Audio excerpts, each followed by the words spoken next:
The mining station orbited the red dwarf star in silence.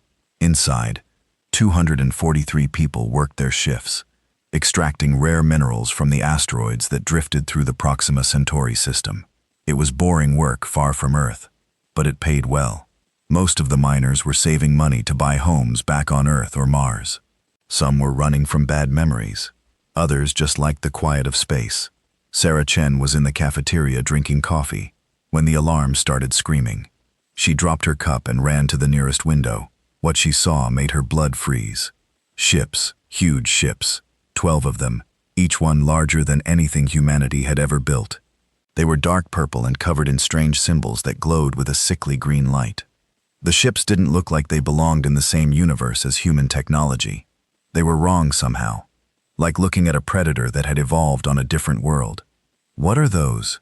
someone whispered behind her. Sarah didn't answer. She couldn't. Her throat had closed up with fear. The station's communication system crackled to life. A voice spoke, but it wasn't human. It sounded like rocks grinding together, like metal scraping against metal. The words came through a translator that made them flat and emotionless. Submit or perish. That was all. 3 words, no explanation, no negotiation, no chance to respond. The lead ship fired. The weapon didn't look like anything from human science fiction. There was no bright laser beam, no glowing plasma bolt. Space just seemed to twist and tear, and then the entire mining station was ripping apart. Metal screamed. Air rushed out into the void. People who had been drinking coffee or playing cards or sleeping were suddenly exposed to vacuum. Sarah Chen didn't feel the impact that killed her. She died instantly when the section she was in exploded. So did the 242 other people on the station. The alien ships didn't stay to confirm the kill. They simply moved on deeper into human space, leaving debris and frozen bodies floating in the dark. On Earth, in the emergency session of the United Earth Assembly, the mood was dark. The holographic display at the center of the room showed the destruction on repeat. 243 faces appeared on the screens around the walls. Men and women of all ages, all backgrounds, all dead. "They didn't even wait for a response," said Admiral James Park. His voice was tight with controlled rage. "They came into our space, destroyed a civilian target, and broadcast a demand. This wasn't a misunderstanding. This was deliberate." "Do we know anything about them?" asked Secretary General Elena Rodriguez. She looked tired, like she'd aged 10 years in the past few hours. "The linguistics team analyzed the transmission," said Dr. Michael Torres, head of the Xenoanthropology Department. "The language structure suggests a hierarchical society. The word they used for submit has connotations of permanent subservience. This isn't a negotiation. They're telling us to become slaves or die. Can we fight them?" asked the Chinese representative. Admiral Park pulled up tactical data. "We scrambled every ship we could from the Proxima Defense Fleet. 8 military vessels. They engaged the alien fleet 3 hours ago," and Park's jaw clenched. "6 of our ships are gone. 2,000 personnel. We destroyed 3 of their ships before they retreated. The remaining 2 vessels are limping back to Proxima Station." The room erupted in shocked voices. Humanity had lost 75% of the force they'd sent, but they'd also killed 3 alien ships. That meant something. "They can be killed," said the Russian representative quietly. Everyone stopped talking and looked at him. "We heard them. They ran. That means they can die just like anyone else." Admiral Park nodded slowly. "Our weapons work. Their shields aren't perfect. They're more advanced than us, yes, but not invincible. Captain Morrison's report before she died said their ships are faster and their weapons hit harder, but our nuclear missiles got through. Our railguns penetrated their holes. We just need more ships and better tactics." "How long before they come back?" asked the Secretary General. "Unknown. Could be weeks, could be months, but they will come back. Species like this don't give up after one setback. They'll analyze what went wrong, adapt, and return with more force." The Indian representative stood up. "Then we need to prepare. We need every shipyard working at maximum capacity. We need every weapons lab developing new technology. We need to be ready." "Agreed," said Secretary General Rodriguez. "But first, we need to make a decision. Do we try to negotiate, or do we prepare for war?" The British representative laughed bitterly. Negotiate. They killed 243 civilians without warning. They demanded our surrender before we even knew they existed. What exactly would we negotiate? Our survival, said the French representative. Maybe we can find common ground. Maybe this is all a cultural misunderstanding. No, said Admiral Park. Everyone looked at him. He stood up slowly, his uniform crisp, despite the long hours. I've been a soldier for 30 years. I know what this is. This is a predator species that's used to easy prey. They came here expecting us to roll over. When we fought back, they retreated to regroup. But they will return, and they'll bring more force. The only question is whether we'll be ready. You're suggesting total war, said the German representative. I'm suggesting survival, Park replied. They struck first. They killed our people. Every minute we spend debating is a minute they're using to prepare. We need to make a choice right now. Do we fight or do we surrender? The room fell silent. On the screens, the faces of the dead stared down at them.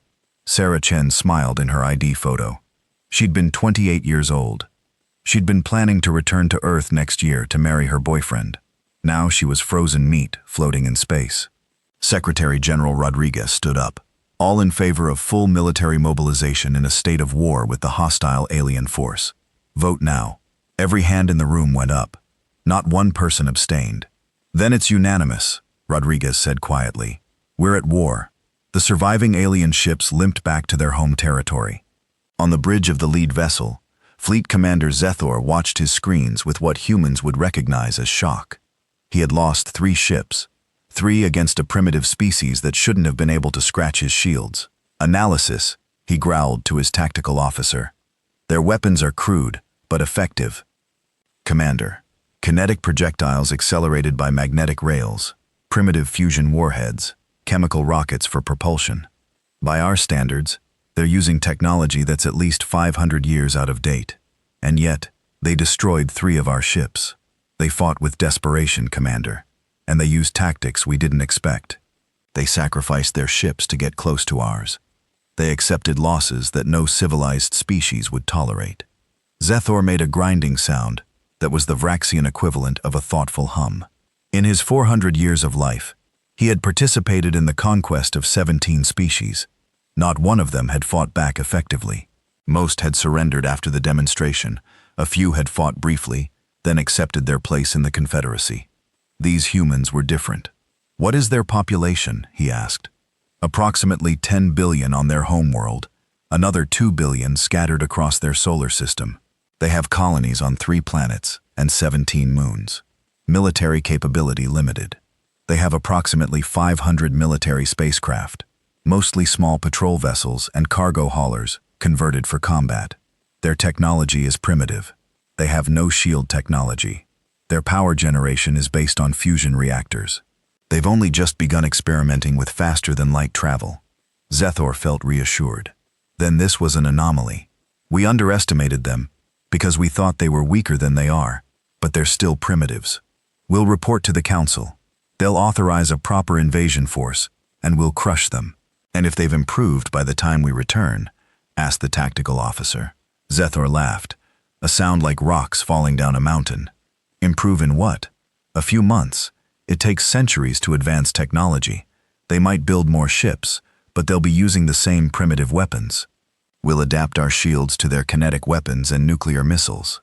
Next time, they won't even scratch our hulls. The tactical officer seemed satisfied with this answer, but deep in his mind, Zethor felt a small worm of doubt. Something about the way the humans had fought bothered him. They'd adapted their tactics in the middle of the battle. When their missiles failed against shields, they'd switch to ramming attacks. When those failed, they'd used nuclear mines. Each tactic had been different, creative, desperate. Most species fought the same way, from the beginning of a battle to the end. They had doctrine and strategy, and they stuck to it even when it wasn't working. The humans had changed their approach 5 times in a 4-hour battle. What would they do with 6 months to prepare? Zethor pushed the thought away. It didn't matter. The Vraxian Confederacy had conquered 47 star systems. They'd subjugated dozens of species. They had technology that made them gods compared to these humans. A few clever tactics wouldn't save a primitive species from the full might of the Confederacy. He began preparing his report to the Council. Hostile species encountered. Designation: humans. Technology level: primitive. Military capability: minimal but aggressive. Recommendation: full invasion force of 200 vessels. Estimated time to total conquest: 2 weeks. He didn't add his private thoughts. He didn't mention the worm of doubt. He was a fleet commander of the Vraxian Confederacy. Doubt was weakness, and weakness was death. On Earth, the mobilization began immediately. Every shipyard in the solar system shifted to military production. Civilian construction stopped. Luxury items disappeared from stores as factories retooled for war production. Scientists who had been studying asteroid mining or fusion efficiency were reassigned to weapons development. In a bunker deep beneath the Swiss Alps, the brightest minds in human science gathered for an emergency conference. Dr. Sarah Kim, head of the Advanced Weapons Division, stood before a holographic display showing schematics of the alien ships. "We have debris from the 3 ships we destroyed," she said. "And we have sensor data from the battle. Here's what we know." The display zoomed in on the alien hull material. Their armor is a carbon titanium composite we've never seen before. It's strong, but it's not indestructible. Our railguns punch through at close range. That means kinetic weapons work. "What about their shields?" asked a physicist from India. "That's where it gets interesting," Dr. Kim said. The display changed to show energy readings. Their shields are some kind of electromagnetic field that deflects or absorbs incoming projectiles, but they have a refresh rate. After they block a hit, there's a tiny gap, maybe a tenth of a second, where they're weak. Our computers are too slow to exploit it. But if we developed better targeting AI, we could time our shots to hit during the weak point. Finished a programmer from Japan. "I can write that algorithm." "Good. Do it." Next, their weapons. The display showed the strange space twisting effect. "We have no idea how this works. It's not plasma, it's not lasers, it's not kinetic. Our best guess is they're creating temporary gravitational shears. We can't replicate it, and we can't shield against it with current technology. But we did notice something." She played the battle footage in slow motion. "Their weapons have incredible range, but they take time to charge. About 5 seconds between shots from each weapon mount. That means if we can close the distance quickly, we can get inside their firing cycle." "That's suicide," said an admiral. "Our ships aren't fast enough." "Then we make them faster," Dr. Kim said firmly. "We strip everything non-essential. No luxury quarters, no recreational facilities, no comfort, just weapons, engines, and life support. We build ships that are fast and disposable." "You're talking about turning our people into missiles," someone said. "No," Dr. Kim said quietly. "I'm talking about giving them a chance to kill the enemy before the enemy kills them. Right now, we're in a knife fight with someone who has a gun. We need to close the distance and make it a brawl." The room was silent for a moment. Then the admiral nodded. "How long?" 6 months for the first new ships. 3 months if we cut corners and accept higher risk. Cut the corners. Risk doesn't matter if we're all dead." Around the world, similar conversations were happening. Weapons scientists were working on new missiles, new railguns, new tactics. Military strategists were studying the battle footage frame by frame, looking for weaknesses. Psychologists were trying to understand the alien mindset. Linguists were analyzing the 3-word message, trying to learn everything they could about the enemy. And in her office, Secretary General Rodriguez sat alone, looking at the faces of the 243 dead. She had authorized total war. She had bet humanity's future on the belief that they could win against a superior enemy. She picked up a pen and wrote a single sentence in her diary. "They think we're weak. They think we'll break. They have no idea what humans do when we're cornered." She closed the book and went back to work. There was a war to win, and humanity would either triumph or die. There would be no surrender. There would be no second chance. The aliens had struck first, and they would learn what that meant. They would learn that humans don't repeat their mistakes. And they don't forget. 6 months had passed since the first attack. 6 months of humanity working harder than it had ever worked before. The shipyards around Earth, Mars, and the outer colonies ran 24 hours a day. The lights never went off. The factories never stopped. People worked in shifts, sleeping in bunks near their stations, eating meals in 5 minutes, then going back to work. Dr. Sarah Kim hadn't slept more than 4 hours a night in half a year. Her team had tested 73 different weapon designs. 60 of them had failed. 10 had killed the test pilots. 3 had worked. She stood now in the weapons testing facility orbiting Jupiter, watching through thick reinforced glass as a new laser cannon charged up. The weapon was brutal in its simplicity. It took every bit of power from a ship's reactor and focused it into a single beam of coherent light. It could only fire 3 times before the reactor needed to cool down. But each shot carried enough energy to boil a lake. "Fire," she ordered. The laser lanced out across space, invisible, except where it intersected with test debris. A chunk of asteroid the size of a building simply ceased to exist. The rock didn't explode. It didn't melt. It vaporized instantly, turned into plasma, by temperatures that matched the surface of a star. "Beam cohesion?" she asked. "Perfect, Doctor. No dispersion at effective combat range. Recharge time 20 seconds. Much better than the previous design." Dr. Kim allowed herself a small smile. It was the first smile she'd had in 6 months. Install it on all new ships. Retrofit the existing fleet as fast as possible.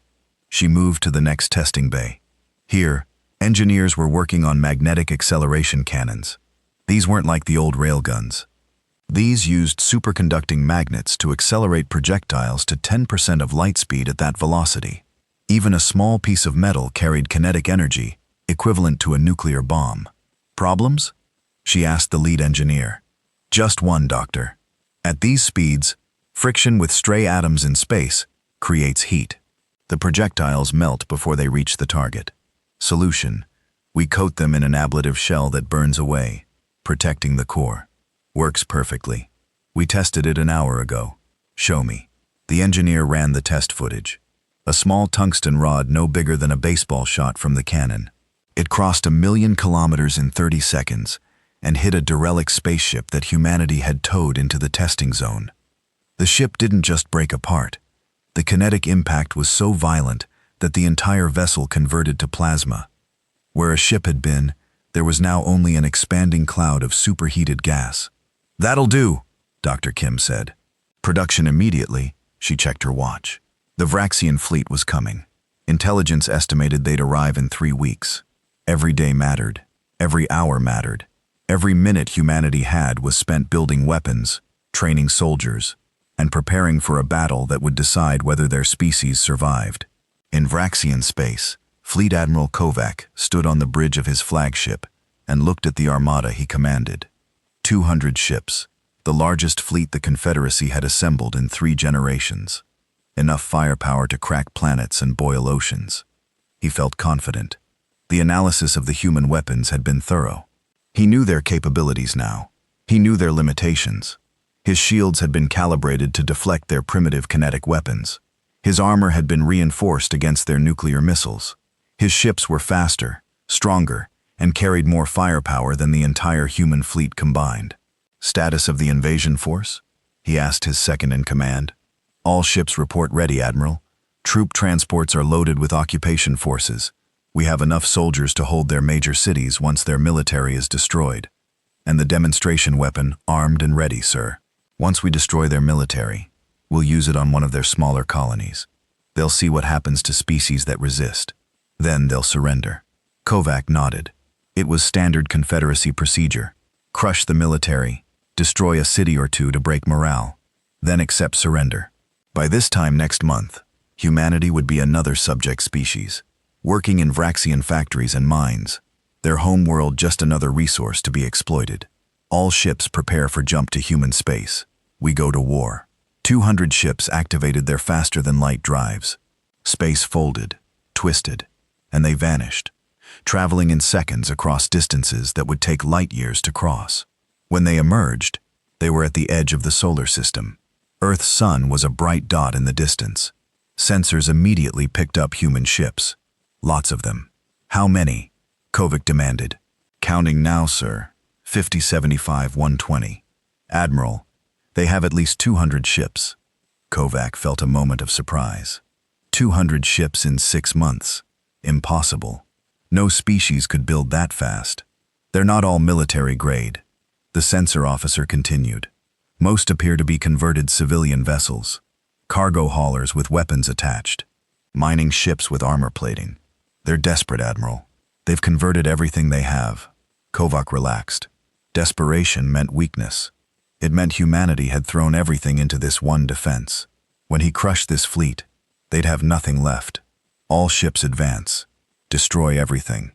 The Vraxian armada moved forward like a purple tidal wave. Their weapons charged. Their shields glowed with power. This would be a massacre, and the humans would learn what it meant to defy the Confederacy. The human fleet spread out, forming a loose sphere around the approaching Vraxian ships. It was a strange formation. Kex had never seen anything like it. They're trying to surround us, his tactical officer said. But they don't have the numbers. We'll simply blast through them. Do it. All ships fire at will. The Vraxian weapons activated.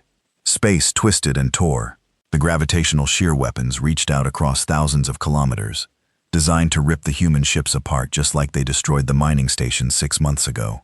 But the human ships didn't rip apart. They had new shields. Not the same technology as Rexian shields, but something different. Magnetic fields that deflected the gravitational weapons just enough to keep the ships intact. The fields didn't stop the weapons completely. Ships still took damage. Hulls still buckled, but they didn't explode. They didn't tear apart like paper and then the humans fired back. The lasers came first. Dozens of brilliant beams lanced across space, focused on individual Vrayan ships. The beams didn't just hit, they burned. Vraxian shields calibrated to stop kinetic projectiles and deflect missiles did almost nothing against concentrated light. The lasers punched through and struck armor. Metal boiled. Holes breached. Atmosphere vented into space. Shields are ineffective against directed energy weapons. Someone screamed on the Vraxian command channel. Adjusting shield frequency. The adjustment took time. Time the humans didn't give them. Before the Vraxian shields could adapt, the second wave hit. The magnetic acceleration cannons fired. The tungsten rods coated in their ablative shells crossed the distance in seconds. They hit Vraxian ships at 10% of light speed, and the impacts were catastrophic. Kinetic energy converted to heat and shock waves. Ships crumpled like aluminum cans. Some simply vanished in expanding clouds of vapor. Evasive action. Kovac roared. All ships evasive. The third wave was the worst. The smart mines activated. Humanity had seeded them throughout the battle space. Small autonomous weapons with basic AI and explosive charges. They'd been floating dormant, waiting.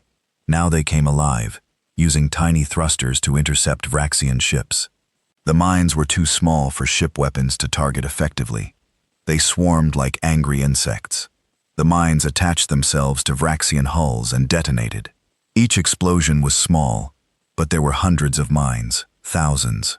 They targeted weapon mounts, engine ports, sensor arrays, anything that looked vulnerable. Even when they didn't destroy a ship, they crippled it, leaving it blind and helpless. The battle lasted 4 hours. When it was over, only 31 Vexian ships remained, and most of those were damaged. 169 ships had been destroyed. Almost 20,000 Vexian soldiers were dead. The human fleet had lost 15 ships. 15. On his crippled flagship, Kovac stared at his screens in shock. This wasn't possible. This couldn't be happening. 6 months ago, humans had been fighting with primitive weapons. Now they had lasers that burned through shields, kinetic weapons that hit like asteroids, and autonomous mines that hunted ships. How? He whispered. How did they advance so fast? His tactical officer, injured but alive, looked at him with the Vraxian equivalent of terror. They learned, Admiral. They studied our ships. They saw our weaknesses, and they built weapons specifically to exploit those weaknesses. That's not possible. Technology doesn't advance that fast. It takes decades, centuries. Apparently, not for humans, sir. A transmission came through from one of the human ships. A woman's face appeared on the screen. She looked tired, but there was steel in her eyes. Fleet Admiral Crox, I am Admiral Jennifer Morrison of the United Earth Navy. I survived your first attack on Proxima Station by luck. My ship was on patrol when you murdered 243 civilians. I've spent the last 6 months making sure I'd be ready when you came back." Kovacs said nothing. What could he say? "You're going to retreat now," Morrison continued. "You're going to go back to your Confederacy, and you're going to tell them what happened here. Tell them we're not like the other species you've conquered. Tell them we learn. Tell them we adapt. And tell them that if they come back, we'll be even more ready than we were today. The Confederacy will never accept this defeat," Kovacs said, finding his voice. "We will return with a force that round." Yeah, Morrison interrupted. "You'll return with overwhelming force. You'll crush us. You'll make us pay. We've heard it all before. 6 months ago, you came here to demonstrate your power. Today, we demonstrated ours. If you want to come back and learn the lesson a third time, be our guest. We'll be waiting." The transmission cut off. The human fleet began moving away, leaving the crippled Varaxian ships floating in space. They didn't even bother finishing off the survivors. It was a message. "You're not worth the ammunition."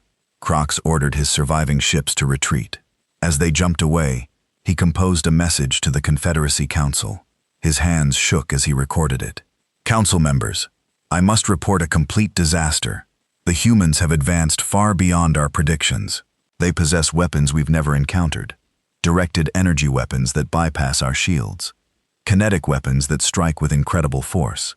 Autonomous systems that hunt our ships. I strongly recommend immediate negotiations for peace. I do not believe we can win a war against this species." He knew what the council would say.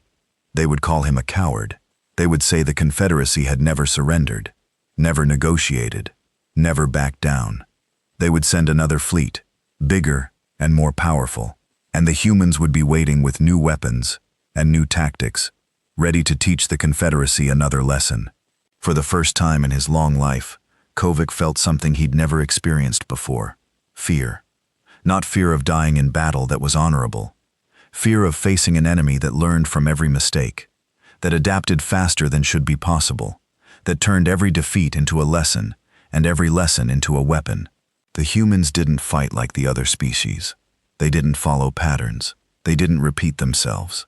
Every time you faced them, they were different, better, more dangerous. How did you defeat an enemy like that? On Earth, the celebration was brief. Yes, they'd won. Yes, they'd destroyed most of the Vraxian fleet. But everyone knew this wasn't over.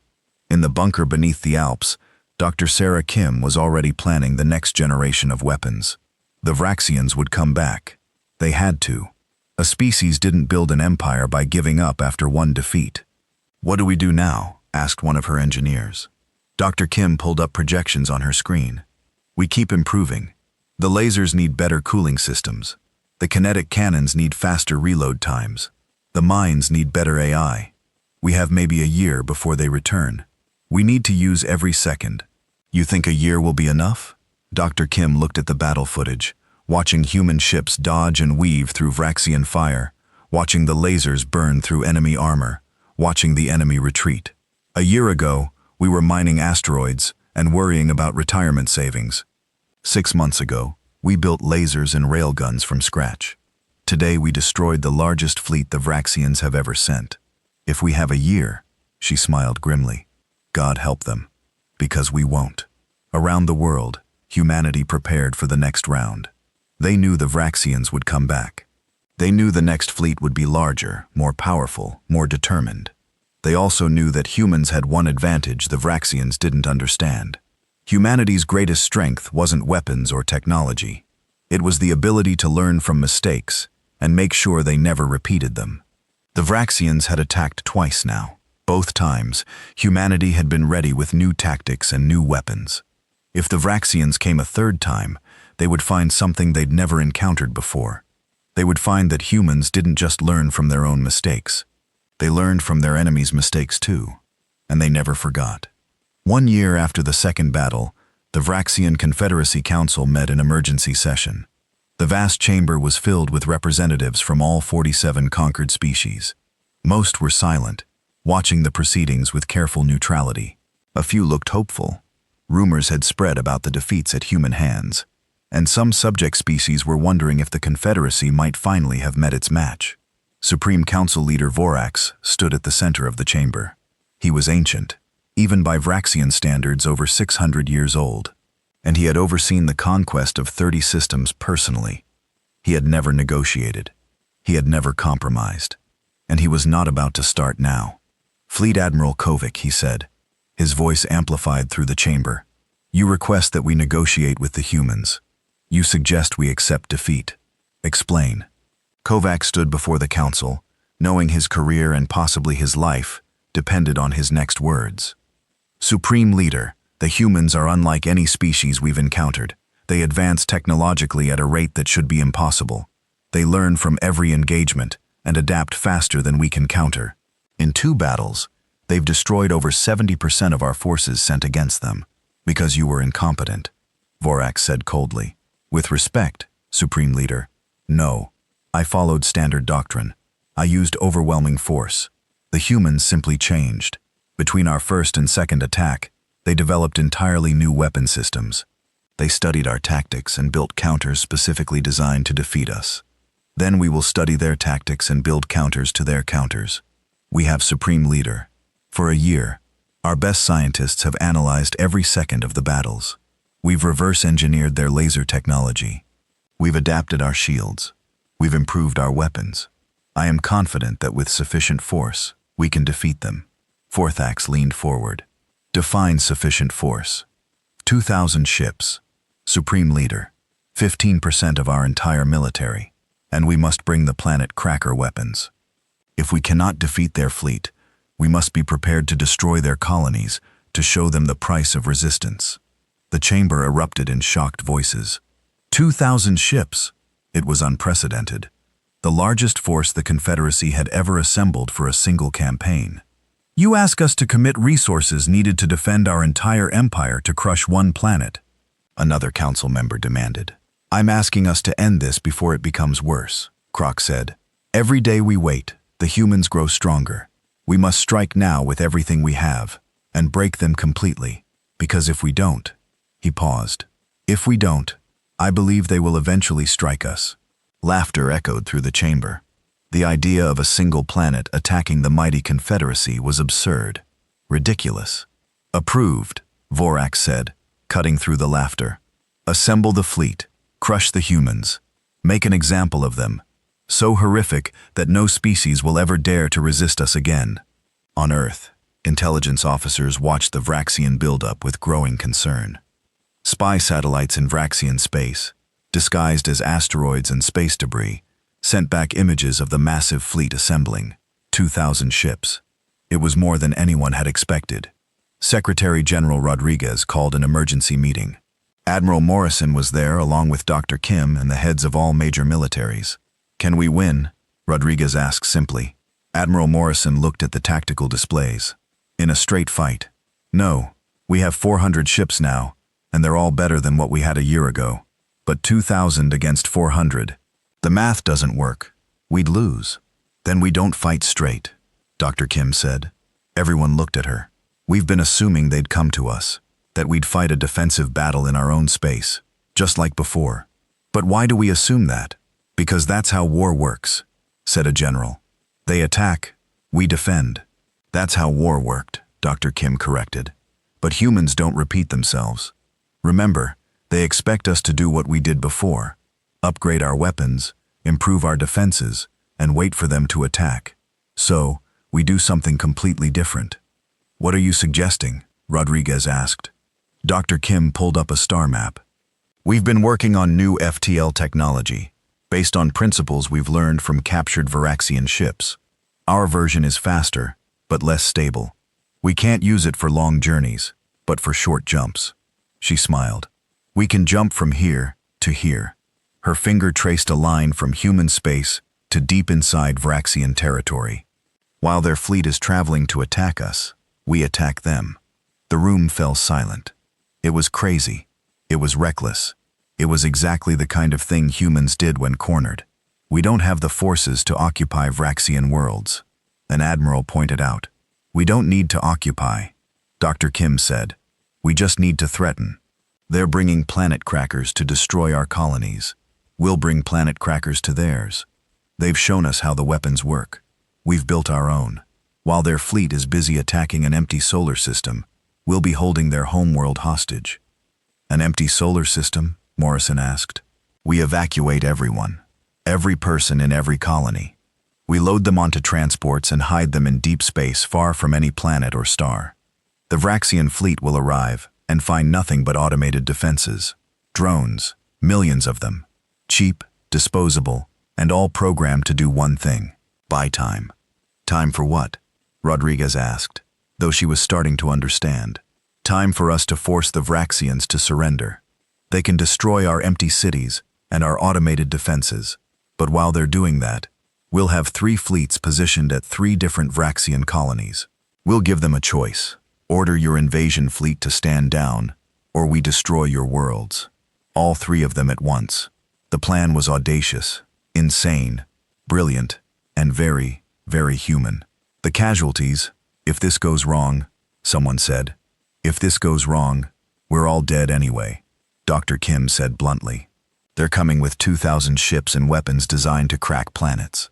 They're not here to conquer us anymore. They're here to exterminate us. So we make sure they understand.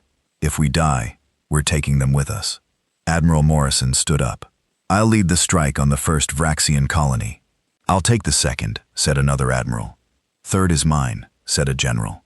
Rodriguez looked around the room at the faces of humanity's military leaders. They knew this plan might fail. They knew they might be ordering millions of deaths. But they also knew that doing nothing guaranteed extinction. "Make it happen," she said. "Show the Vraxians what happens when you teach humans your tactics." The Vraxian armada arrived at the edge of human space in what they expected to be a glorious campaign. 2,000 ships bristling with weapons, shields upgraded to counter human lasers, armor reinforced against kinetic weapons. They were ready for anything. What they found confused them. "Where are the defending ships?" Krovix demanded. "Sensors show nothing, Admiral. The system appears almost empty." "Wait, detecting thousands of small contacts. They're all around us. On the screens, little dots appeared, then more dots, then more. Millions of small objects, each one no larger than a fighter craft, suddenly activated and began moving toward the Vraxian fleet. Drones, the tactical officer said. They're all drones. Automated weapons platforms. Destroy them, Kovac ordered. The Vraxian fleet opened fire. The drones began dying by the thousands, but there were so many for everyone destroyed. 10 more appeared from hidden positions among the asteroids, the moons, the cold storage depots in deep space. And the drones were smart. They learned. When Vraxian ships destroyed them with gravitational weapons, the next wave approached from different angles. When shields blocked them, they adapted, swarming together to overwhelm the defenses. They were cheap and disposable, but there were millions of them, and each one carried enough explosive to damage a ship. Where are the human ships? Krovix demanded again. This made no sense. The drones were an annoyance, but where was the real defense? That's when the communication came through. A human face appeared on every Vraxian screen simultaneously. It was Admiral Morrison. Fleet Admiral Crox, I'm going to save us both some time. Look at these coordinates. She transmitted 3 sets of numbers. Kovac's sensor officer checked them. Admiral, those are Vraxian colonies, New Terra, Vormak, and Keseth Prime. Correct, Morrison said. Right now, we have 3 fleets at those locations. Each fleet carries the same planet cracker weapons your fleet is carrying.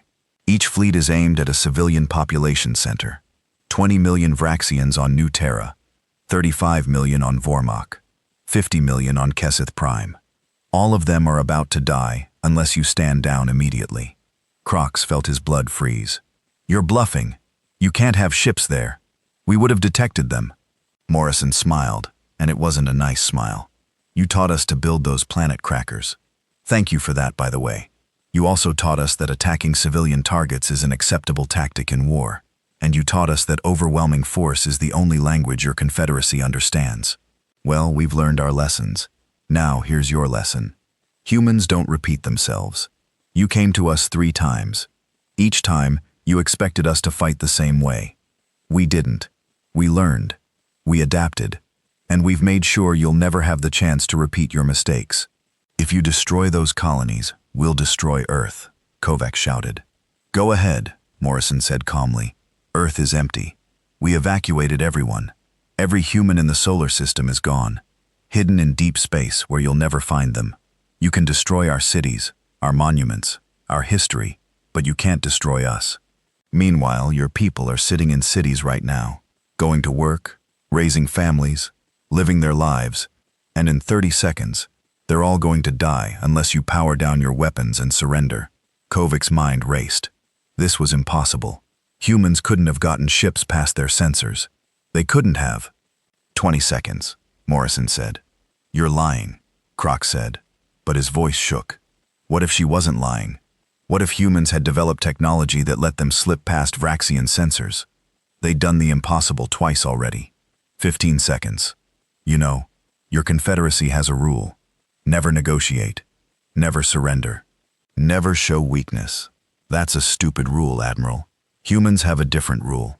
Do whatever it takes to survive. 10 seconds. Kovac looked at his tactical display. His fleet was already damaged by the drone swarms.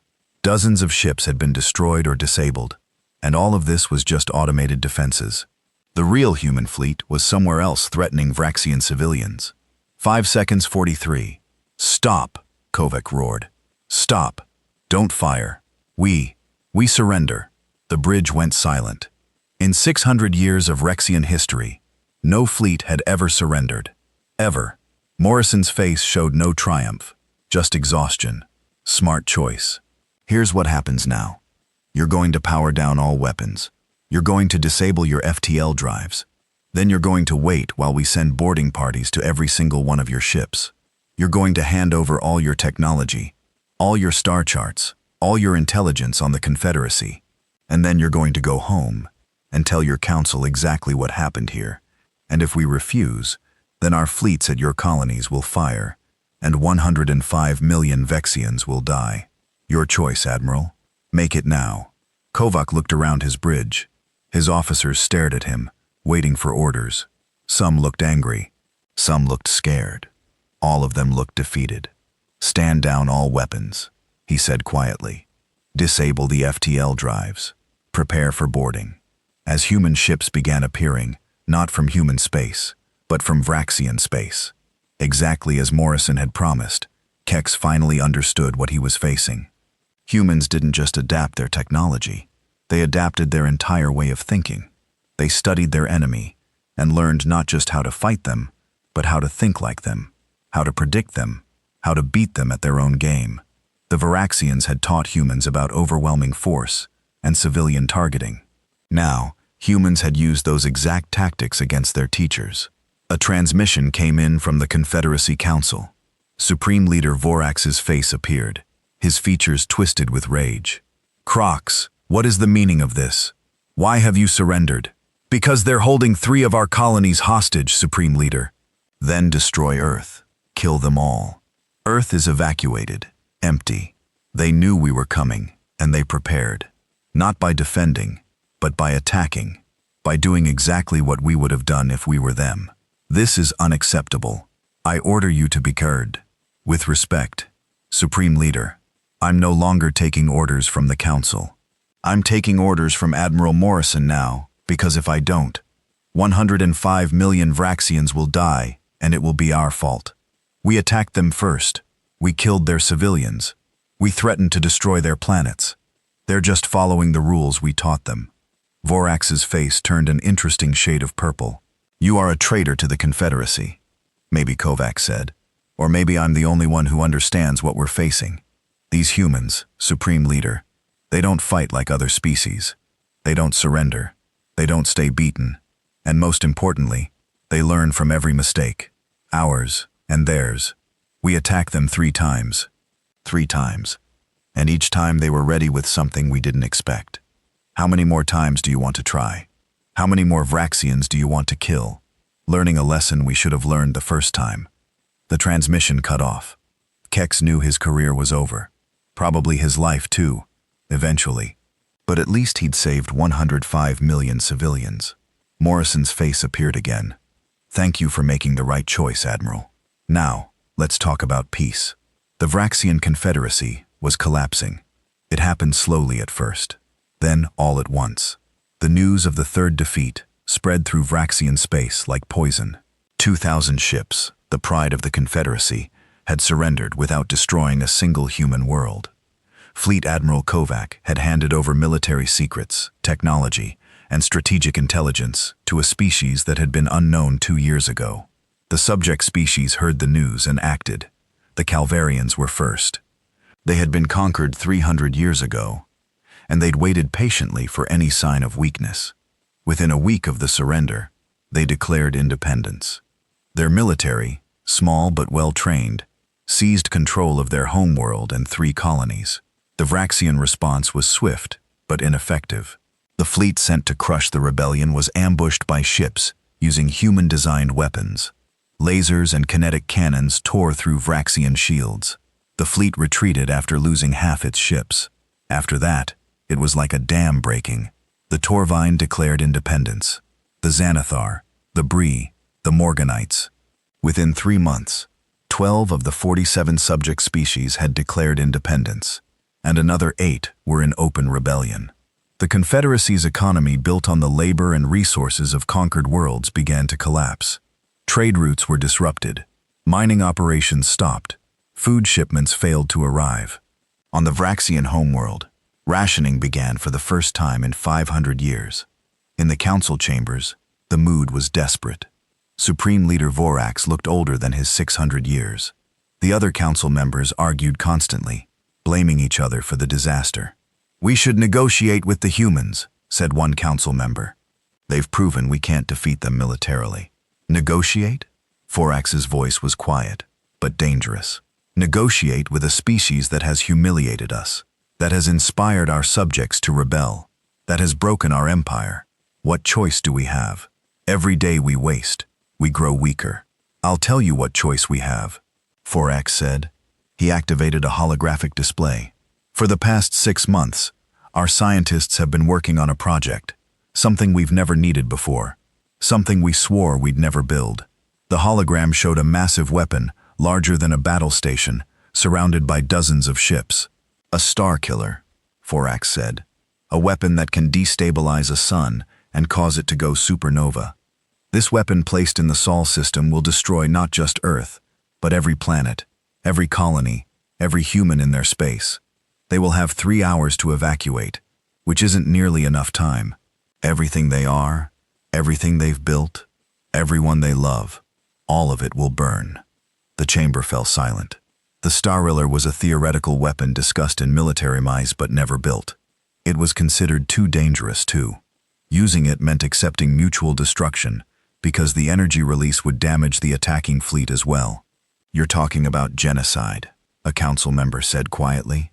"I'm talking about survival," Vorax replied. "The humans have shown they will never surrender.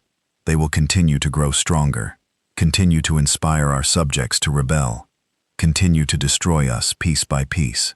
We have one option left: make them surrender by threatening everything they care about, their homeworld, their species, their very star. And if they don't surrender, then we activate the weapon. Yes, billions will die. Yes, it's monstrous. But it will end the threat. And it will show every species in the galaxy what happens when you defy the Confederacy. The human fleets will retaliate. They'll destroy our colonies. Let them. We'll rebuild. But without Earth, without their industrial base, without their home world, the humans will be scattered refugees. They won't be able to sustain their technology or their military. In 10 years, they'll be extinct. In 20, no one will remember they existed." Another council member stood up. "This is madness. We're talking about murdering billions of civilians. They would do the same to us." For said, they've already proven that. They held our colonies hostage. They threatened to kill millions of Vraxians. The only difference is that we're going to follow through. The vote was close, but it passed. The Vraxian Confederacy would build its doomsday fleet. They would bring the Starriller to Earth. They would give the humans one chance to surrender completely and unconditionally, dismantling their military and accepting Vrayan rule. If the humans refused, the weapon would fire. It was the desperate gamble of a dying empire, and everyone in the room knew it. But desperation makes people do terrible things. Earth's intelligence services picked up the construction of the Doomsday Fleet within days. Spy satellites watched as the Vraxians built the massive star killer. Scientists analyzed the design and confirmed humanity's worst fears. "It'll work," Dr. Sarah Kim said at the emergency briefing. Her face was pale. "If they get that weapon into our solar system and activate it, we have maybe 3 hours before the sun explodes. Not enough time to evacuate even a fraction of our population." "Can we destroy it?" Admiral Morrison asked. "It's heavily shielded and surrounded by 800 warships. The largest fleet we can assemble is 400 ships. And that's stripping every defensive position. Even if we won the battle, which isn't guaranteed, we'd take heavy casualties. And if even one ship gets through with the weapon, everyone dies." Secretary General Rodriguez finished. She looked around the room at humanity's leaders. "Options. We could surrender," someone suggested. "Except Vraxian rule. At least we'd be alive, would we?" Admiral Morrison asked. "They've lost 70% of their empire because of us. They're not going to accept a simple surrender. They'll want revenge. They'll want to make an example of us so horrific that no other species will dare to rebel." "We could run," another voice said. "Load as many people as we can onto ships and scatter across the galaxy and leave 8 billion people to die." Rodriguez shook her head. "No. If we run, we're admitting we can't win. We're admitting humanity's best strategy is to hide and hope they don't find us." Dr. Kim looked at the analysis of the star killer. Her mind was racing, thinking through possibilities, discarding ideas, looking for anything that might work. Humans had won 3 times by doing the unexpected, by learning from their enemies, by adapting faster than anyone thought possible. What would the Vrayans expect them to do? They'd expect panic. They'd expect desperate military strikes. They'd expect either surrender or a final suicidal attack. So, what should humanity do instead? An idea began to form. It was crazy. It was dangerous. It might not even be possible, but it was unexpected. And that meant it might work. "I have an idea," she said slowly. "But you're all going to hate it." Everyone looked at her. "The Vraxians think they understand us now. They've fought us 3 times. They've studied our tactics. They think they know how we think. But there's one thing they don't know. One thing we haven't shown them yet." "What's that?" Rodriguez asked. "Infiltration. Not of their territory, of their society, their culture, their very civilization." She pulled up images of Rexian citizens. "For 2 years, we've been studying them, their biology, their psychology, their social structures. We've captured thousands of them, interviewed them, learned everything we could about how they think and how they live. What if we used that knowledge not to fight them, but to become them?" "You're talking about spies," an intelligence officer said. "I'm talking about thousands of spies. Tens of thousands. We take volunteers, give them biological modifications, train them to act and think like Vraxians, and insert them into Vraxian society. Not as saboteurs, not yet, but as ordinary citizens, workers, teachers, engineers, soldiers. We become part of their civilization." "That's impossible." "Someone said they'd detect us. Genetic scans, neural patterns. Would they?" Dr. Kim pulled up research files. "We've been working on this for months. Biological camouflage at the genetic level, neural pattern mimicry, pheromone matching. It's possible. Difficult, but possible. And if we can pull it off, if we can infiltrate their entire society, then when they bring that doomsday fleet to Earth, we won't threaten to destroy their colonies." "Then what will we threaten?" Morrison asked, though she was starting to understand. "We'll threaten to destroy them from within. We'll show them that we're not just in their space stations or their military bases. We're everywhere. We're in their food supply, their water treatment facilities, their power grids, their government buildings, their schools and hospitals and homes. We're not an external threat anymore. We've become internal. We've become inseparable from their civilization itself." The room was silent as everyone processed this. It was audacious. It was terrifying. It was the kind of plan that could only work once, because after it was revealed, the enemy would never trust anyone again. "You're talking about becoming a virus," Rodriguez said, "infecting their entire society." "Yes, and making sure they know that if they kill us, they kill themselves. The Star Killer becomes useless, because destroying Earth means we trigger failsafes that destroy them. It's mutually assured destruction, but on a societal level rather than a military one. How long would this take? Morrison asked. We have 3 weeks before their fleet is ready. It's not enough time to infiltrate completely, but it might be enough to infiltrate the key systems: military command, government, infrastructure control. If we can position our people in critical locations and make the Vraxians aware of it at the right moment, we can force a surrender without firing a shot. And if we fail, someone asked, then we fail spectacularly and the sun explodes and everyone dies. But we're facing that outcome anyway if we do nothing. Rodriguez looked around the room. This plan requires volunteers who might never come home. It requires people willing to give up their identities, their families, their very humanity to become Vraxian. Who would do that? Admiral Morrison stood up. I would. After the Vraxians killed those 243 people at Proxima Station, I promised myself I'd do whatever it took to stop them. If that means becoming one of them to save humanity, then that's what I'll do. I'll go too, Dr. Kim said. I've spent 2 years learning how to kill them. Time to learn how to infiltrate them. Around the room, others stood up. Military officers, scientists, engineers, intelligence operatives, people who understood that this might be humanity's last chance. Then we proceed, Rodriguez said. May God help us all. The transformation process was brutal. Volunteers underwent genetic modification, bone restructuring, neural rewiring.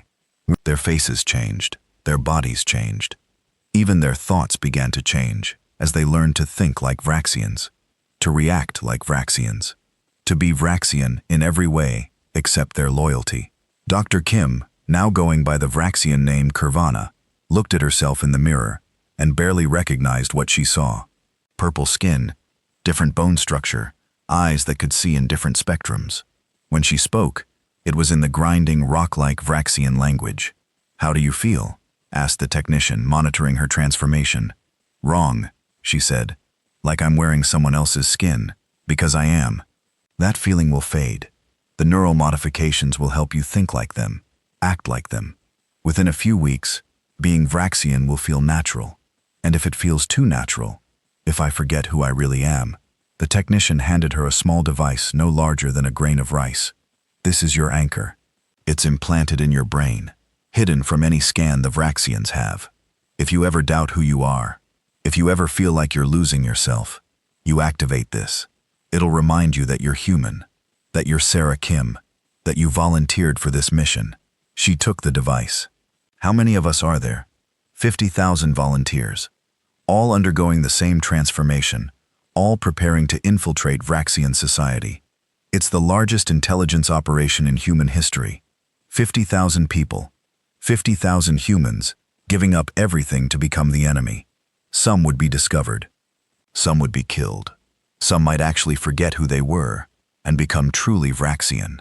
But if it worked, if they could infiltrate deeply enough, they might save 8 billion lives. When do we deploy? She asked. Tomorrow. You'll be inserted into Vraxian civilian populations across their territory. Your cover story is that you're a refugee from one of the rebellious colonies. You'll find work, build a life, and wait for the signal. It might be days, it might be weeks, but when the signal comes, you'll activate your mission protocols and show the Vrayans that humans aren't just in space. We're everywhere, Kim finished. She looked at her Vraxian face in the mirror one last time, then turned away. Let's get started. We've got a war to win from the inside. 3 weeks after the infiltration began, the Vraxian Doomsday Fleet was ready. 800 warships surrounded the Starviller. A weapon so large it had to be towed by a dozen ships working together. The weapon looked like a massive spike covered in power conduits and exotic matter containment fields. When activated, it would inject unstable particles into a star's core, causing a chain reaction that would lead to supernova. Fleet Admiral Kovacs stood on the bridge of his new flagship. After his surrender at the Third Battle, he'd been stripped of rank and imprisoned. But the Confederacy needed experienced commanders for the Doomsday Fleet, and Kovacs knew humans better than anyone. So they'd given him back his rank, and one last mission: force humanity surrender or destroy them completely. He didn't feel proud. He felt sick. But he had his orders. "All ships report ready, Admiral," his tactical officer said. Kovac nodded. "Activate FTL drives. Destination SAL system. Time to end this war." The massive fleet jumped through space. When they emerged at the edge of the solar system, they found what they expected: a human defensive fleet. 400 ships arranged in battle formation around Earth. But the humans didn't attack. They just waited. "Broadcast the ultimatum," Kovacs ordered. A message went out on all frequencies in all languages.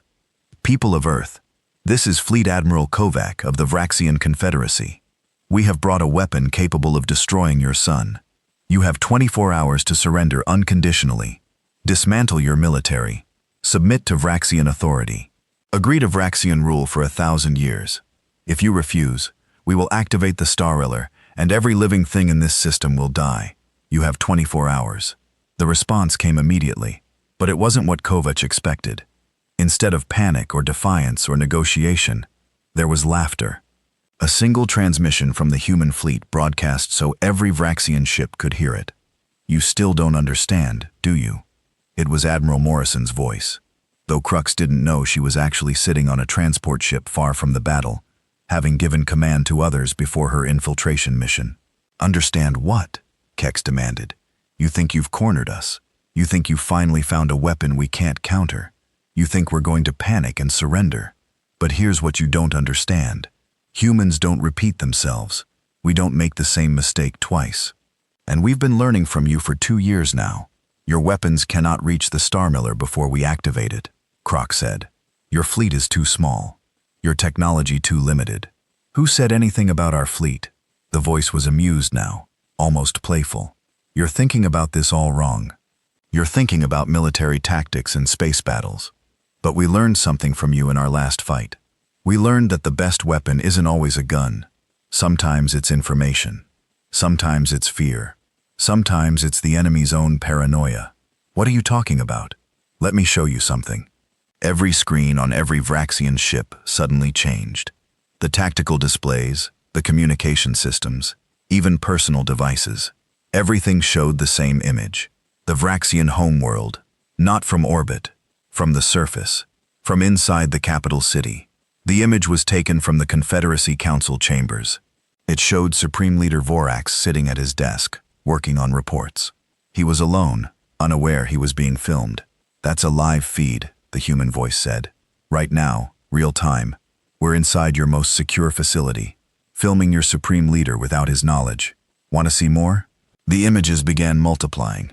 Vraxian military bases, government buildings, power plants, water treatment facilities, food processing centers, schools, hospitals, ordinary homes where Vraxian families were having dinner. And in each image, one figure stood out. One person who subtly didn't belong. They were doing ordinary things, working, eating, walking, talking. But each one turned to face the camera and smiled. Thousands of images, tens of thousands. Humans disguised as Vraxians, embedded throughout their entire civilization. "My name is Sarah Kim," said a woman in one of the images. She was speaking Vraxian perfectly, standing in what appeared to be a military command center. 2 weeks ago, I was a human scientist. Today I'm Kurvana, a tactical analyst for the Vraxian Third Fleet. I report directly to Admiral Zorvix. I've been entering data into your military computers for 8 days now. Want to guess what I've been doing? Another image. Another human. I'm Lieutenant James Park. I'm currently working in the Life Support Control Center for the Vrayan homeworld. I have access to the atmospheric processors, the water purification systems, the power grid, all of them. Another image. I'm Dr. Maria Santos. I'm a food inspector for the Vraxian Agricultural Ministry. I oversee the safety testing for 40% of the food consumed on the homeworld. More images, more voices. 50,000 humans all revealing themselves simultaneously.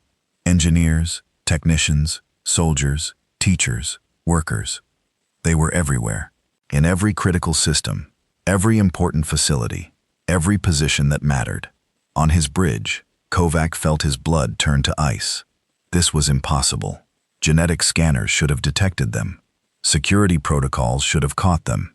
They couldn't have infiltrated this deeply, this quickly. But they had. Here's what you're going to do, the original human voice said. You're going to power down that star killer. You're going to disable your weapons. You're going to turn your fleet around and go home. And you're going to surrender. Not because we're threatening your colonies this time. Because we're threatening you. We'll find your infiltrators, Kravik said, but his voice shook. We'll execute them all. Really? You're going to find 50,000 people hidden among billions of Rexians. People who look exactly like you, sound exactly like you, have the same genetics and neural patterns as you. We've spent 2 years learning how to be you. We're not just wearing disguises. We've become Braxian. You can't find us. And even if you could, you'd have to shut down your entire civilization to do it. Food production, power generation, water treatment, military command. We're inside all of it, a new voice spoke. It was Supreme Leader Vorax. The transmission was being broadcast from the council chambers. This is a trick. Computer simulations. Artificial images. You're trying to make us panic. Is that what you think? Dr. Kim Kurvana said from her position in the military command center. Then let me prove it's real. She reached out and pressed a button on the console in front of her. I just shut down the defensive satellites around the homeworld. All of them. They'll restart in 30 seconds. But for 30 seconds, your planet is defenseless. How's that for proof? On Vraxian homeworld, alarms began screaming. Defensive satellites went dark. The council chambers erupted in panic. Fourth X's face went from purple to nearly white. That's just one of us, the human voice continued. Just one, demonstrating what we can do. Now imagine all 50,000 of us activating at once. We could shut down your life support, contaminate your food supply, disable your military networks, crash your economy. We could make your entire civilization collapse in days, not by attacking from outside, by destroying you from within. Kovacs looked at his tactical displays. His fleet was powerful. His star killer could destroy the human homeworld. But what good was any of that if human agents could shut down his homeworld's life support, if they could poison the water supply, if they could disable the military command systems? You're bluffing, he said weakly. You wouldn't kill billions of civilians. Why not? You were about to do exactly that to us. You brought a weapon to murder everyone in this solar system. You gave us 24 hours to surrender or die. So we learned from you. We built a weapon that makes your star killer look like a child's toy. Our weapon isn't a machine. It's people. It's 50,000 humans who have infiltrated your society so completely that you'll never be able to trust anyone again. Another voice joined the transmission. It was from the Vraxian homeworld. This is Counselor Max Varna. I've served on the council for 200 years. Or at least you thought I did. My real name is Alexander Chen. I've been feeding you false intelligence for 3 months now. Every military decision you've made recently was based on data I provided. How does it feel knowing your entire strategy has been guided by a human? The council chambers erupted in chaos. Forthax was screaming orders, demanding security sweep the entire building, demanding genetic scans of everyone. But it was too late. The damage was done. The paranoia was spreading. Here's the truth, the human voice said. You can activate that star killer. You can destroy Earth and kill 8 billion humans. But the moment you do, we activate our fail-safes. Every human agent in your civilization will begin sabotage operations. Your life support fails. Your food gets contaminated. Your power grids shut down. Your military computers crash. Within a week, your civilization will be in chaos. Within a month, billions of Rexians will be dead. Not from our weapons, from your own infrastructure turning against you. This is terrorism. Croc said. No, Admiral. This is war. You taught us how to wage it. You showed us that civilian targets are acceptable. You demonstrated that overwhelming force is the only language you understand. You educated us in the tactics of extinction-level warfare. We're just better students than you expected. Vorax's voice came through, shaking with rage. If we surrender, what guarantee do we have that you'll remove your infiltrators? None. That's the point. We're not removing them. They're staying exactly where they are forever. They're going to live as Vraxians, work as Vraxians, die as Vraxians. Their children will be Vraxian. Their grandchildren will be Vraxian. In 3 generations, nobody will remember they were once human. They've sacrificed their identities, their families, their humanity itself to save Earth, and they're staying in position as insurance. If you ever attack us again, if you ever threaten human space, if you ever even think about building another doomsday weapon, they activate, and your civilization dies. The implications crash down on Crocs like a physical weight. Humans weren't just threatening them now, they were threatening them forever. There would always be human agents embedded in Vraxian society, always a knife at their throat, always the knowledge that their entire civilization existed at human mercy. You've made it impossible for us to trust our own people, Porak said. Yes, just like you made it impossible for us to trust that you wouldn't attack us. You wanted to teach us fear. Congratulations. We learned, and we're teaching it right back to you. Kuvex looked at his crew. Were any of them human agents? Was his tactical officer secretly working for Earth? His helmsman? His communications officer? How would he ever know? How would anyone in the Confederacy ever know? The human voice softened slightly. We don't want to destroy you. We never did. We just wanted to be left alone. You attacked us 3 times. Each time we defended ourselves. Each time you came back with more force. So we had to show you that force isn't enough. That overwhelming military power isn't enough. That you can't defeat an enemy who's willing to become you. What do you want? Kovac asked. Peace. Real peace. Permanent peace. Here's the deal. You dismantle the Starriller. You withdraw all military forces from human space, and from the space of any species that wants independence from the Confederacy. You agree to a mutual non-aggression treaty that lasts 1,000 years. You allow independent observers to verify that you're complying. And in exchange, our infiltrators will simply live their lives. They won't sabotage anything. They won't attack anyone. They'll just be ordinary Vraxian citizens unless you break the treaty. Then they activate. And if we refuse, Vorthax asked, then we activate them now. Right now, we shut down your life support, contaminate your water, disable your power, and watch your civilization collapse. Your choice, Supreme Leader. Make it now. The Confederacy Council held an emergency session. The debate was fierce, but short. Some council members wanted to fight, to call the human bluff, to refuse on principle. But most understood the reality. They had lost. Not in battle. Not to superior weapons. They'd lost because humans had infiltrated their society so completely that the Vraxians could never feel safe again. Supreme Leader Vorax looked older than his 600 years when he made the final decision. We accept your terms. The Confederacy surrenders. Power down the Starriller. Withdraw all forces. We will sign your treaty. The formal surrender took 3 days to complete. The Vraxian Doomsday Fleet turned around and went home. The Starriller was disassembled under human supervision. The subject species who wanted independence were granted it. The Vraxian Confederacy, which had ruled 47 systems for 600 years, was reduced to 12 systems, and a promise never to expand again. And throughout Vraxian space, 50,000 human agents settled into their new lives. Some had families. Some took jobs they enjoyed. Some rose to positions of power in Vraxian government and military. They lived and worked and eventually died as Vraxians. Their children never knew their parents had once been human. Their grandchildren wouldn't believe it if told. They were the insurance policy, the guarantee, the promise that humanity would never be threatened again. 5 years after the war ended, Secretary General Elena Rodriguez stood before the Galactic Council. It was a new organization, formed after the Confederacy's collapse. Representatives from 73 species attended, including the Vraxians. The war between humanity and the Vraxian Confederacy taught us many lessons, Rodriguez said. The most important is this: we don't have to be enemies. The Vraxians attacked us because they thought we were weak. We defended ourselves because we had no choice. Both sides escalated because neither side understood the other. She looked at the Vraxian delegation. Former Fleet Admiral Kovacs was there now, serving as the Vraxian ambassador. He met her eyes and nodded slightly.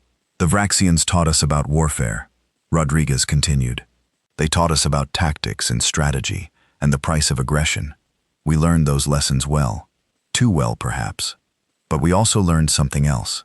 We learned that the best victory isn't destroying your enemy. It's making them your ally. She pulled up images of reconstruction efforts. Human engineers working alongside Vraxian engineers to rebuild damaged colonies. Human teachers helping to reform Vraxian education. Human doctors treating Vraxian patients. The humans who infiltrated Vraxian society didn't just threaten destruction. They also built bridges. They showed that humans and Vraxians can work together, live together, prosper together. Today, the Vraxian Confederacy is becoming a Vraxian Federation, a democracy, a society that values cooperation over conquest. Kovac stood up to speak. 5 years ago, I would have said humans were a plague to be eradicated.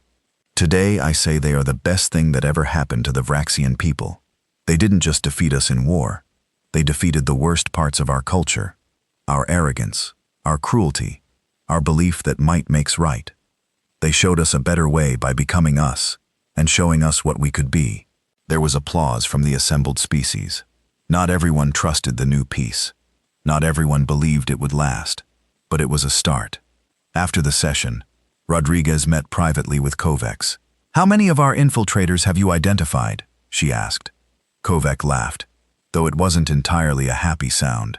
"Honestly, we've stopped looking.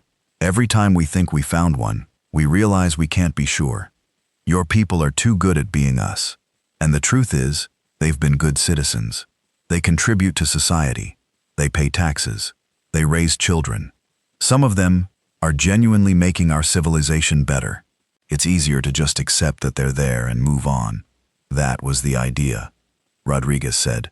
"Make you paranoid enough to never attack us again, but integrated enough that removing them would hurt you more than help you. It worked. I hate that it worked, but it did." Kex paused. "Can I ask you something? The 50,000 infiltrators, do they ever regret what they did? Giving up their humanity to save Earth?" Rodriguez was quiet for a moment. "Some do. We get messages occasionally through secure channels. Some of them miss being human. Some of them have forgotten what it was like. Some have families now. Vraxian spouses, Vraxian children. And they can never tell their loved ones the truth. It's lonely. It's hard. But they volunteered. They knew what they were giving up. And they do it again, because they saved 8 billion lives. Heroes," Kovac said softly. "Yes, heroes who will never be recognized. Heroes who gave up everything, including the ability to be called heroes." They stood in silence for a moment. Two former enemies who had learned to respect each other through war. "Your species has a saying," Croc said. "Humans don't repeat themselves. I've thought about that a lot. You fought us 3 times, and each time you used completely different tactics. You learned from every engagement, and evolved faster than we could adapt. That's terrifying, but also admirable." "You attacked us 3 times," Rodriguez replied. "You repeated the same mistakes over and over. You underestimated us. You relied on overwhelming force. You thought we'd break, and each time you learned nothing from your failures. That's why you lost." "Have we learned now?" Kovacs asked. "I hope so. Because if you haven't, if you ever threaten humanity again, we won't infiltrate your society next time. We'll become your society. Every Vraxian will wonder if their neighbor, their co-worker, their family member, is secretly human. You'll tear yourselves apart with paranoia, and we won't have to fire a single shot." Kovac believed her. That was the truly frightening thing. He absolutely believed that humans were capable of doing exactly that. "We've learned," he assured her. "The Confederacy made a mistake. We won't repeat it. Because we finally understand. Humans don't repeat themselves, but they never forget either. And they will always ensure their enemies don't repeat their mistakes. Not because they're merciful, but because they make it impossible." Rodriguez smiled. It wasn't a warm smile. "Now you're learning. Maybe there's hope for galactic peace after all." In a small Vexian town on the colony world of Kesith Prime, a woman named Kurvana taught chemistry at the local school. She had a husband, 2 children, and a small house near the river. Her neighbors liked her. Her students respected her. No one suspected that she'd once been human.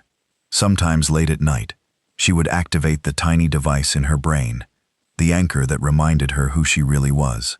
She would lie in bed next to her Vraxian husband, look at the purple-kinned faces of her sleeping children, and remember that her real name was Sarah Kim, that she'd once been human, that she'd volunteered to give up everything to save Earth. The memories hurt. They always hurt. She missed Earth. She missed coffee and sunsets and speaking English. She missed being human. But when she looked at her children, she didn't regret her choice. They were alive because she'd made this sacrifice. Earth was alive. Humanity was thriving. And the Vraxian children she taught would grow up in a better society.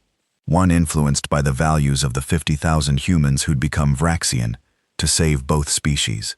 She turned off the anchor and went back to sleep, dreaming of both worlds, the one she'd left behind and the one she'd chosen to protect. Across the galaxy, 50,000 other former humans did the same. They lived their lives, they kept their secrets, and they stood ready, always ready to activate if humanity was ever threatened again. The Vraxians had learned their lesson. Humans don't repeat themselves, and they make absolutely certain their enemies don't get the chance to repeat theirs either.